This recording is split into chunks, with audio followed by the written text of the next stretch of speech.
Hey everyone, I hope you guys are having an awesome Monday night. All right, what is it?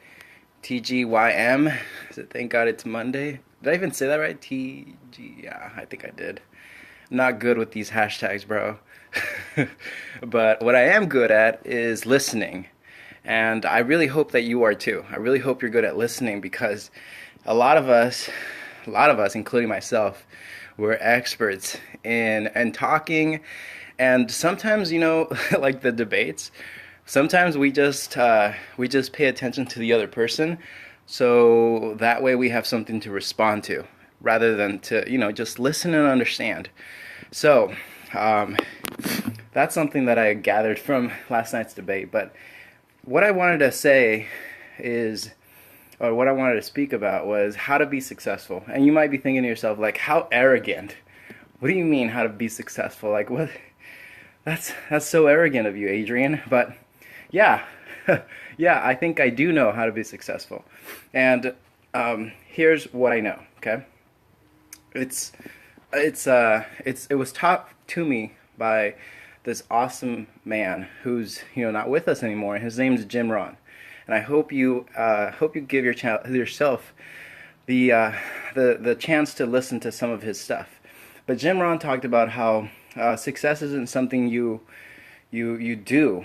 It's not what you pursue. Success is something you attract by the person you become. So what the heck does that even mean? Well, think about the flowers, right? Think about the bees. And I'm not talking about the birds and the bees, okay? I'm talking about the flowers and the bees. All right, here's what I mean. Flowers flowers don't get bees because they go after them, right? But the flowers need the bees. And what happens is the flowers actually end up attracting the bees over to them, right? Because of what they are, what they have to offer. And that's how a successful flower lives their life. And I mean, thinking back, so many flower references in the Bible, right? So many good flower references. And that's because our life is a lot like cycles, right? It's even like life is even like this, like the seasons. Like our life really can be better if we take the time to study the Bible, the Word of God, and also just study how our world works, how our world functions. And there's this ecosystem, right? Our life is a lot similar like that, and so is business. But here's what I was going to share with you guys. It's an awesome little story about my life. And what I was going to share is it's super personal. So I was single for a while, and it was a hard breakup. It was super tough. It was just one of those things that, I mean, I thought I would never date again. Like, I was like, that's it. I'm just gonna go to like somewhere and just become a monk. Like, it was a tough breakup, dude. I mean, I was a mess. And what ended up happening was I was like, well, forget it. I'm just gonna look for friends because I actually ended up losing a lot of friends. I ended up losing a lot of friends because I was just super unbalanced on one side, where I was like always with the girlfriend, and it was puppy love, like high school puppy love. So it was fun, but you know how that goes. If any of you have been there before, but so what ended up happening was I didn't have any friends. The breakup was over. I was lonely. I was a mess, and I ended up looking for friends. And I got myself involved in some youth ministry and stuff like that. So that got me surrounded with positive people who were out looking out for the best of me and stuff. And when I got involved with that group, I finally met this girl, and it was at an info meeting for a youth group, and for a young adults group, because we were I was 20, so not youth group, right? We're not in our teens. But so I walk in, and there she is, this redheaded girl sitting down among a bunch of other people. But I noticed her right away, and and she was just gorgeous. She is gorgeous. But so let me actually take you back a little bit back, maybe 5 months, maybe like 5 months before I even met her on that night in March. Um, what happened was I was a massage therapist, so that's what I was doing for a living, and that was super fun. I'll tell you guys more about that another time. But so when I was a massage therapist, I had this awesome mentor. Her name's Kathy. If any of you know Kathy Fumeta, give her a hug. Love that lady. So she was my mentor, and she was always talking to me and talking to me about getting myself stop having a pity party, right? And getting my head out of my ass. And she was just this awesome motivator, and she really helped me a lot during that tough time that I was still trying to just build myself up again after that tough breakup. And she encouraged me to just get my head out of my ass. And I ended up picking up that book by Jim Rohn that I was telling you guys about earlier. Well, Jim Rohn told me that quote that I shared with you guys earlier. Success is not something you pursue. It's something you attract by the person you become. And then what I ended up doing was I took his advice, and then I took the advice of another guy, another mentor of mine. His name's Darren Hardy. Look that guy up too, Darren Hardy. And Darren Hardy was telling me about a little strategy of using Jim Rohn's quote about attracting success, and how to apply it into your life, into your life as far as relationships go, and if you're ready to get back into the dating scene. And here's the advice.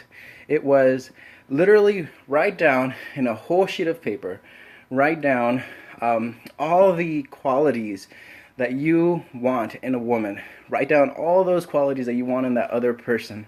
Write them all down. I mean, every detail, even down to the color of their hair. Write them all down. And then he's like, now, what I want you to do is ask yourself, are you who you are right now? Are you the person who deserves, are you the kind of person that someone like this, right? Someone who you just described, are you the kind of person that deserves someone like that? You know what I mean? That was the advice. Are you the kind of person that deserves that kind of person, the person you just described? All of those qualities. Do you deserve that kind of person? And here's how you might, I guess, discover that answer. And that is, do you think this kind of person is actually looking for someone like you, who you are right now as a person, the kind of disciplines that you've developed, the behavior, I mean everything? Because remember, you described her right down to a T, right? And again, do you deserve that kind of person? So the next advice was, write down on another separate sheet of paper, write down everything that you think this kind of person is looking for, because that's the kind of person you need to become. We can't expect certain qualities from our partner if we're just not willing to challenge ourselves and live up to those same qualities. That's not that's not how it works. I mean, think about it. If I was a lazy guy and let's say I was a slob, total slob, because I was, I was a mess, but I became a slob, and part of that description, I remember writing down that I wanted her to be an encouragement for my health and fitness, and I wrote that down. But do you think I would attract someone like that if she wasn't? I mean, let me back up. Do you think I would attract someone like that if I was a total slob? Like, that's not how it works. I have to strive to be healthier if I wanted to attract someone who's healthy. And the same thing goes with vocabulary and all that stuff. Like, I wanted a girl who was down with her faith. Do you think I would have met her at the bar?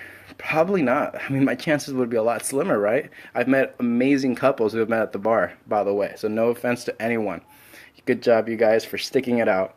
But really, we just have to live up to what we're actually wanting. And that's why the saying goes, success isn't something you pursue. It's not something I go and get. Okay? You don't go and get success. You become this person that actually deserves success. And that's why I just believe, if you saw today's post earlier in the morning, We get what we tolerate in life. We get what we tolerate.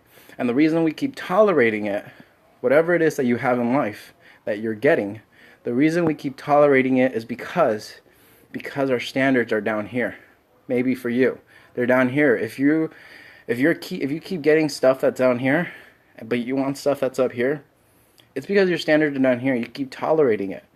But if you put your set point up here, you know what I mean? Like your set point, as if it was a thermostat, and your standards were up here, all the stuff that's happening down here is just gonna start moving up. Why? Because you're gonna start living life differently. Your head is gonna be up, right? Your chin's gonna be up a little more, and even your posture is going to change, is what I'm trying to say.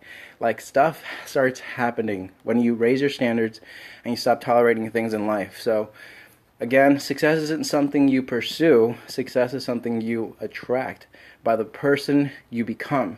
What you pursue will elude you. So stop chasing after the butterflies and get yourself transformed into the person that actually deserves what you're trying to go and get to become the person you deserve. I'm going blank here. I just finished my workout, so I'm done. I guess that's it. That's my cue. That's it. You guys have a good night. Peace.